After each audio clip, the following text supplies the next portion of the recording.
अध्याय 5। अरे नरक, मैंने कहा, और फिर मेरे घुटने मुड़ गए और मुझे अपने बिस्तर पर बैठना पड़ा।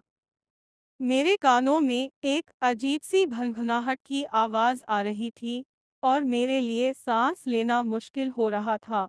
तुम्हें पता है, इसका मतलब यह नहीं है कि यह निश्चित रूप से सच होगा, स्टीवी रे ने मुझे कंधे पर थपथपाते हुए कहा। मेरा मतलब है, एफ्रोडाइट ने तुम्हारी दादी, हीथ, और यहाँ तक कि मुझे भी मरते हुए देखा। खैर, मेरा मतलब है कि मैं दूसरी बार मर रहा हूँ और उनमें से कुछ भी नहीं हुआ, इसलिए हम इसे रोक सकते हैं। उसने एफ्रोडाइट की ओर देखा।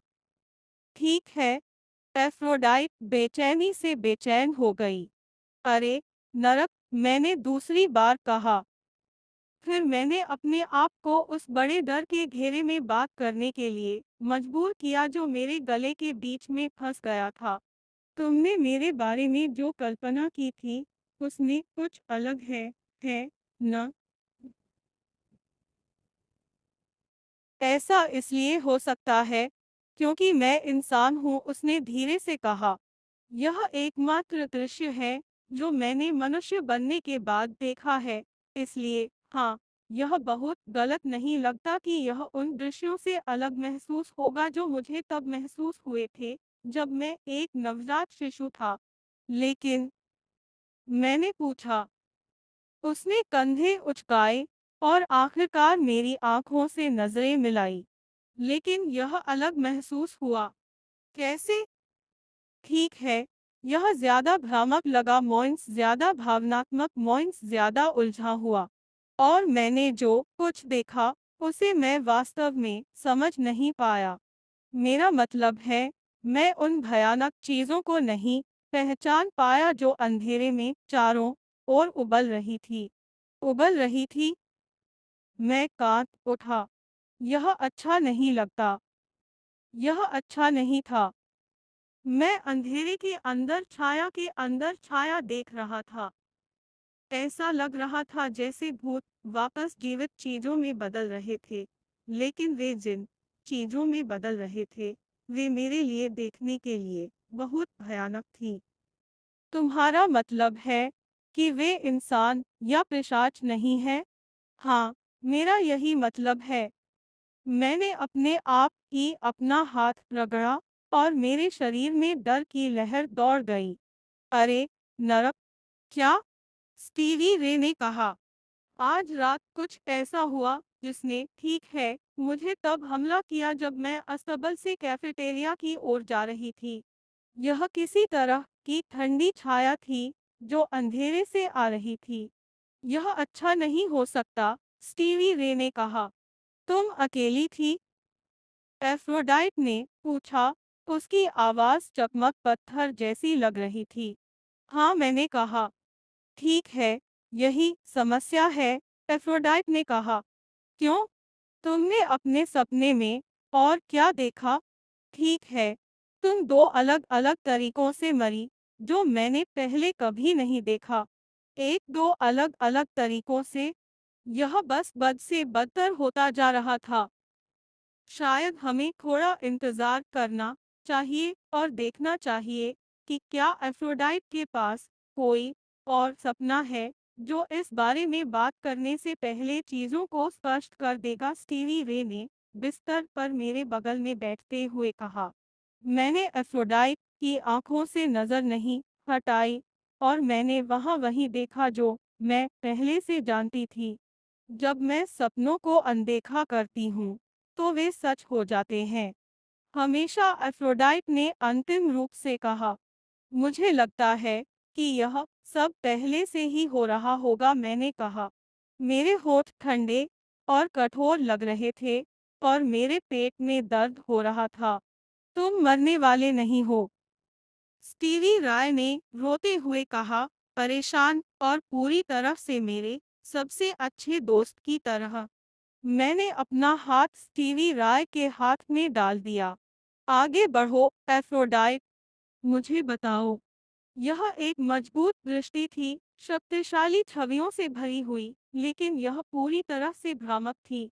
शायद इसलिए क्योंकि मैं इसे महसूस कर रही थी और इसे तुम्हारे दृष्टिकोण से देख रही थी। एफ्रोडाइट ने रुककर निगलते हुए कहा, मैंने तुम्हें दो तरफ से मरते देखा। एक बार तुम डूब गए, पानी ठंडा और गहरा था। ओह!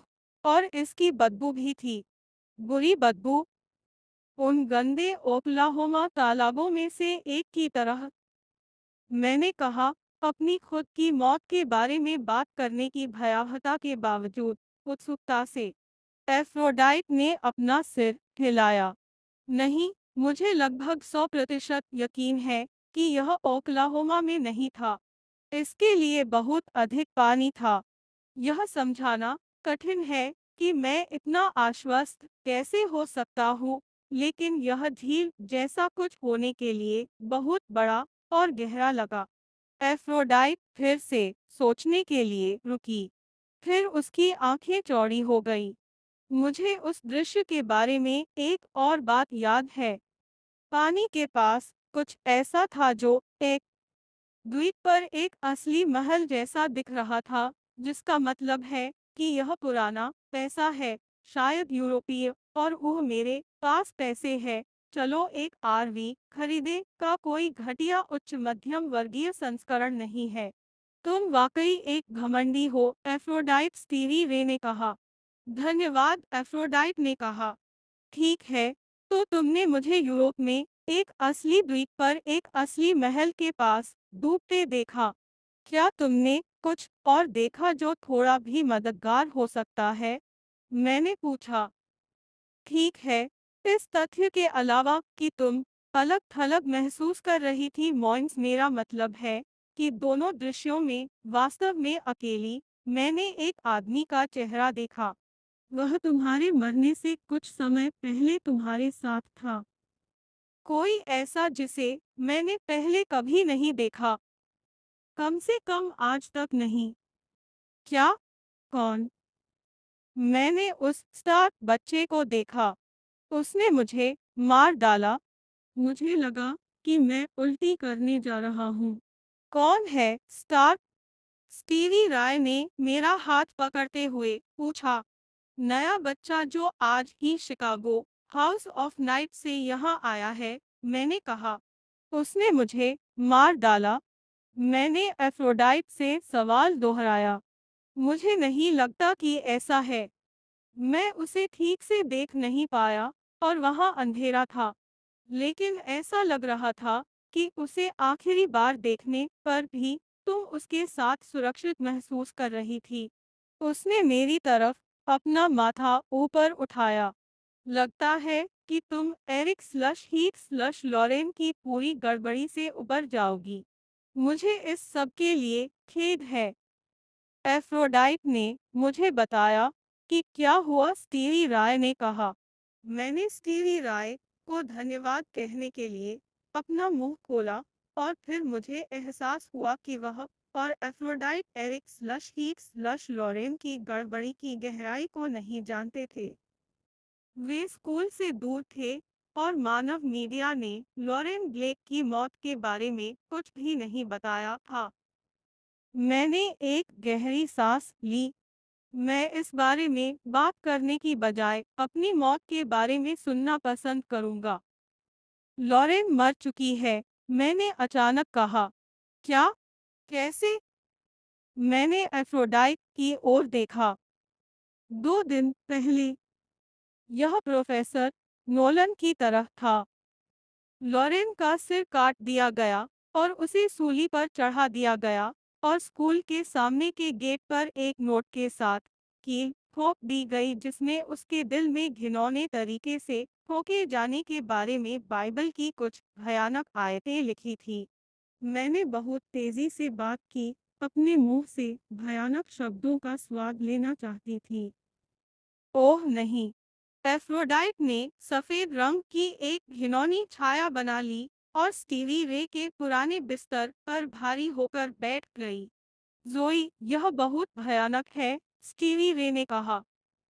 जब उसने अपना हाथ मेरे चारों ओर रखा तो मैं उसकी आवाज में आंसू सुन सकती थी। तुम सब रोमियो और जूलियट की तरह थे। नहीं, फिर क्योंकि यह शब्द मेरे इरादे से ज्यादा तीखे रंग से निकला था, मैं स्टीवी रे की ओर मुड़ी और मुस्कुराई। नहीं, मैंने एक समझदार आवाज में दोहराया। उसने मुझसे कभी प्यार नहीं किया। लॉरेन ने मेरा इस्तेमाल किया सेक्स के लिए। आह जेब, यह बकवास है, स्टीवी रे ने कहा। दुख की बात है, नहीं, भले ही मैंने पूरी तरह से गड़बड़ की और उसके साथ सेक्स किया। लॉरेन नेफेरे के लिए मेरा इस्तेमाल कर रही थी। उसने उसे मेरे पास आने के लिए कहा। वह उसकी असली प्रेमिका थी। मैंने मुंह बनाया। लोरेन और नेफेरेट के बीच मैंने जो दिल दहला देने वाला दृश्य देखा था, उसे याद करते हुए वे मेरे बारे में हंस रहे थे। मैंने लोरेन को अपना दिल और अपना शरीर दिया था और हमारे छाप के माध्यम से अपनी आत्मा का एक टुकड़ा, और वह मुझ पर हंसा था। रुको, वापस जाओ। तुमने कहा कि नेफेरेट ने लॉरेन को तुम्हारे पास आने के लिए कहा था, एफ्रोडाइट ने कहा। अगर वे प्रेमी थे, तो वह ऐसा क्यों करेगी? नेफेरेट मुझे अकेला पाना चाहता था। पहेली के टुकड़े एक साथ फिट होने लगे तो मेरा दिल जम गया। हाँ, यह समझ में नहीं आता। लॉरेन का ऐसा व्यवहार करना कि वह तुम्हारा प्रेमी है, तुम्हें अकेला क्यों छोड़ेगा? स्टीवी रे ने पूछा। सरल, एफ्रोडाइट ने कहा। जोई को लॉरेन से मिलने के लिए चुपके से जाना पड़ा क्योंकि वह एक प्रोफेसर थी और सब कुछ। मेरा अनुमान है कि उसने किसी भी बेवकूफ झुंड को नहीं बताया कि वह प्रोफेसर ब्लेक के साथ एक बुरी छोटी स्कूली लड़की की भूमिका निभा रही थी। मेरा अनुमान यह भी है कि नेफ्रेट का हमारे लड़के एरिक को यह पता लगाने में कुछ बड़ा हाथ था कि जोई किसी ऐसे व्यक्ति के साथ गंदी हरकत कर रही थी जो निश्चित रूप से वह नहीं था। ओह, मैं यही हूँ। आपको मेरे बारे में इस तरह बात करने की जरूरत नहीं है, जैसे कि मैं कमरे से बाहर निकल गई हूँ। एफ्रोडाइट ने नाक सिकोड़ी। अगर मेरा अनुमान सही है, तो मैं कहूंगी कि आपकी अच्छी समझ कमरे से बाहर निकल गई है। तुम्हारा अनुमान सही है, मैंने अनिच्छा से स्वीकार किया। नेफेरेट ने सुनिश्चित किया कि एरिक मुझे लोरेन के साथ देख ले। अरे, कोई आश्चर्य नहीं कि वह इतना नाराज था, एफ्रोडाइट ने कहा। क्या? कब? स्टीवी राय ने कहा। मैंने आह भरी। एरिक ने मुझे लोरेन के साथ पकड़ लिया। वह घबरा गया। फिर मुझे पता चला कि लॉरेन वास्तव में नेफेरिक के साथ था और उसे मेरी बिल्कुल भी परवाह नहीं थी, भले ही हम एक दूसरे से मिले थे। छापे गए। बकवास, एफ्रोडाइट ने कहा। तो फिर मैं घबरा गया। मैंने एफ्रोडाइट को नजरअंदाज कर दिया। यह पहले से ही काफी भयानक था। मैं निश्चित रूप से विवरण पर ध्यान नहीं देना चाहता था। मैं रो रहा था जब एफ्रोडाइट, जुड़वान डेमियन, जैक और मिनुस, ओह बकवास, और एरिक। तभी हमने तुम्हें पेड़ के नीचे रोते हुए पाया, एफ्रोडाइट ने बीच में टोका। मैंने फिर से आह भरी, यह महसूस करते हुए कि मैं उसे अनदेखा नहीं कर सकता। हाँ, और एरिक ने लॉरेन और मेरे बारे में सबको खबर दी। मैं इसे बहुत ही मतलबी तरीके से कहूंगी, एफ्रोडाइट ने कहा। थैंक्स, टीवी राय ने कहा। एफ्रोडाइट के लिए यह कहना वाकई बहुत घृणित रहा होगा कि यह मतलबी था। यह था इतना घृणित कि उसके दोस्तों को लगा कि लॉरेन के साथ उसका सोना उनके लिए एक तमाचा था। इसलिए एरिक के जोई एक वेश्या है। बम के बाद जोई ने स्टीवी राय की मृत्यु को भी गुप्त रखा है। बम के साथ और आपके पास पूरी तरह से नाराज बेवकूफ़ों का एक समूह है जो ज़ोई पर फिर से भरोसा नहीं करना चाहेंगे। जिसका मतलब है कि ज़ोई अकेली है, ठीक वैसे ही जैसे नेफरेट ने योजना बनाई थी। मैंने उसके लिए बात खत्म की। यह परेशान करने वाला था कि तीसरे व्यक्ति में अपने बारे में बात करना इतना आसान था। यह दूसरी मौत है जो मैंने तुम्हारे लिए देखी है, एफ्रोडाइट ने कहा। तुम पूरी तरह से अकेली हो। किसी प्यारे लड़के की आखिरी झलक नहीं है और न ही कोई बेवकूफ झुंड है। तुम्हारा अकेलापन ही वह प्रमुख छवि है जो मुझे दूसरे दृश्य से मिली है। मुझे क्या मारता है? ठीक है, तब यह फिर से भ्रमित करने वाला हो जाता है। मुझे नेफेरिट की एक छवि मिलती है जो तुम्हारे लिए एक खतरा है, लेकिन जब तुम पर वास्तव में हमला होता है तो दृश्य पूरी तरह से अजीब हो जाता है। मुझे पता है कि यह अजीब लगेगा, लेकिन आखिरी क्षण में मैंने तुम्हारे चारों ओर कुछ काला तैरता हुआ देखा, भूत जैसा या कुछ और। मैंने मुश्किल से निकला, नहीं, वास्तव में नहीं। अगर नेफेरिट के बाल काले होते, तो मैं कहता कि यह उसके बाल है जो तेज हवा में आपके चारों ओर उड़ रहे हैं, जैसे कि वह आपके पीछे खड़ी है। आप अकेले हैं और आप वाकई बहुत डरे हुए हैं। आप मदद के लिए पुकारने की कोशिश करते हैं, लेकिन कोई भी आपको जवाब नहीं देता और आप इतने डरे हुए हैं कि आप स्तब्ध रह जाते हैं और वापस नहीं लड़ते। वह या जो भी हो आपके पास पहुंचती है और किसी तरह किसी काले और हुक वाली चीज का इस्तेमाल करके आपका गला काट देती है। यह इतना तेज होता है कि यह आपकी गर्दन को काट देता है और आपके सिर को आपके कंधों से अलग कर देता है। एफ्रोडाइट कांप उठी और फिर बोली, अगर आप सोच रही हैं, तो इससे खून बहता है। बहुत ज्यादा घिनौना। एफ्रोडाइट, क्या आपको विस्तार से बताना पड़ा? स्टीवी रे ने अपनी बांह को फिर से मेरे चारों ओर लपेटते हुए कहा। नहीं, कोई बात नहीं, मैंने जल्दी से कहा। एफ्रोडाइट को वह सारी जानकारी देनी होगी जो उसे याद हो, मॉइंस, जैसे उसने तब दी थी जब उसने तुम्हारी और दादी और हीथ की मृत्यु के दृश्य देखे थे। यह एकमात्र तरीका है जिससे हम यह पता लगा सकते हैं कि चीजों को कैसे बदला जाए।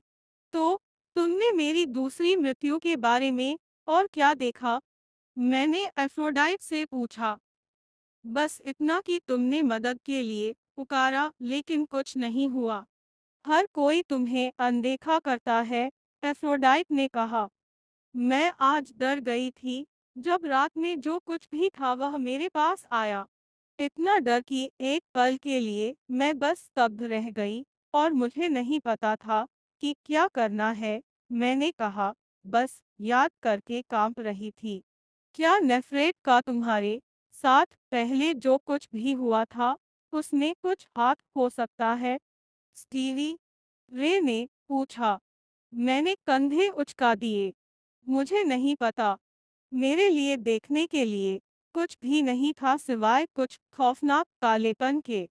डरावना कालापन वही है जो मैंने देखा।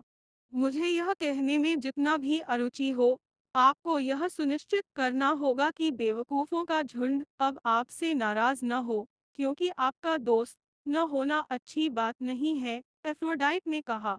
कहना आसान है, करना मुश्किल, मैंने कहा।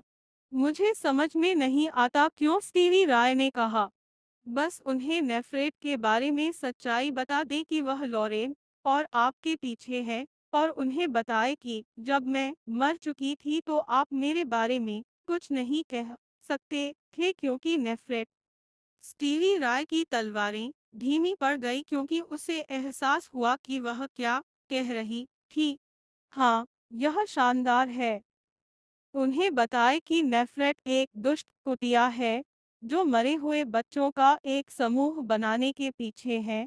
और पहली बार बेवकूफों के झुंड में से किसी ने भी ऐसा किया है। अगर सदस्य नेफेरेट के बारे में सोचते ही उसके करीब पहुंच जाते हैं, तो सब गड़बड़ हो जाएगी।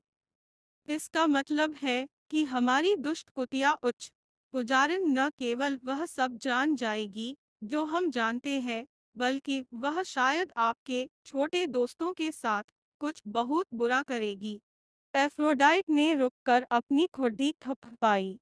हम दूसरी बार सोचने पर ऐसा कुछ परिदृश्य बहुत बुरा नहीं लगता।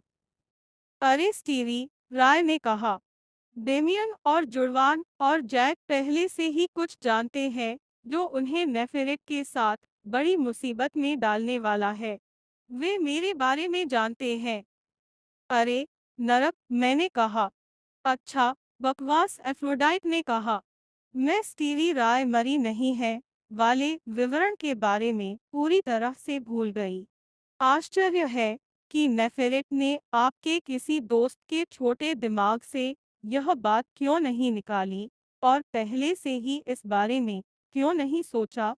वह युद्ध की योजना बनाने में बहुत व्यस्त रही है, मैंने कहा। जब एफ्रोडाइट और स्टीवी रेब ने मेरी ओर उलझन में आंखें घुमाई, तो मुझे एहसास हुआ कि लोरेन ही एकमात्र ऐसी खबर नहीं थी जिसे उन्होंने नहीं सुना था। जब नेफरेट को लोरेन की हत्या के बारे में बताया गया, तो उसने मनुष्यों के विरुद्ध युद्ध की घोषणा कर दी। बेशक एक सीधा युद्ध नहीं, वह चाहती थी कि यह एक घिनौना आतंकवादी शैली का गुरिल्ला युद्ध हो। भगवान, वह बहुत घिनौनी है। मुझे समझ में नहीं आता कि हर कोई इसे क्यों नहीं देख पाता। मानवों के साथ खून और आंतें, कोह, यह दिलचस्प है। लगता है कि एरेबस के बेटों का निर्माण हमारे सामूहिक विनाश का हथियार माना जाता है, एफ्रोडाइट ने कहा। यम एक घटिया स्थिति में एक उम्मीद की किरण के बारे में बात करें। आप इस बारे में इतना कुछ कैसे कर सकते हैं? स्टीवी रे ने बिस्तर से उछलते हुए कहा। सबसे पहले, मुझे वास्तव में मनुष्य ज्यादा पसंद नहीं है।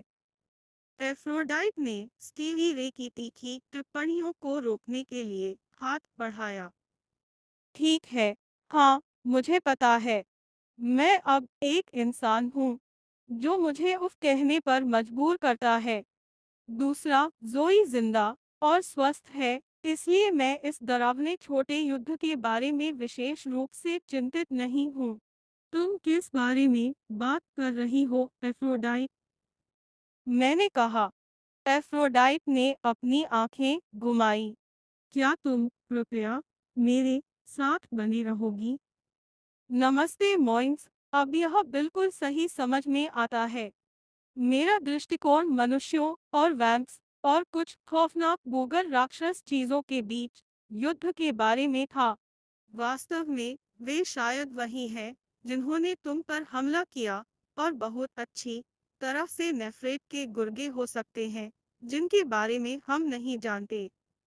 वह रुकी, अस्थायी रूप से भ्रमित दिखी और फिर कंधे उचकाए और आगे बोली, लेकिन जो भी हो, उम्मीद है कि हमें यह पता लगाने की जरूरत नहीं होगी कि वे क्या है, क्योंकि युद्ध केवल तुम्हारे मारे जाने के बाद हुआ था।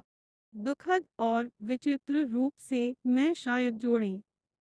वैसे भी मुझे लगता है कि हम तुम्हें जीवित रखेंगे, हम युद्ध को होने से रोकेंगे। स्टीवी राय ने एक बड़ी लंबी सांस ली। तुम्हारी बात सही है, एफ्रोडाइट। वह मेरी ओर मुड़ी। हमें तुम्हें जीवित रखना होगा, जोई। सिर्फ इसलिए नहीं कि हम तुम्हें सफेद ब्रेड से ज्यादा प्यार करते हैं, बल्कि इसलिए भी कि तुम्हें दुनिया को बचाना है। ओह, बढ़िया। क्या मुझे दुनिया को बचाना चाहिए? मैं बस यही सोच पा रही थी और मैं ज्यामिति के बारे में तनाव में रहती थी। अरे नरक,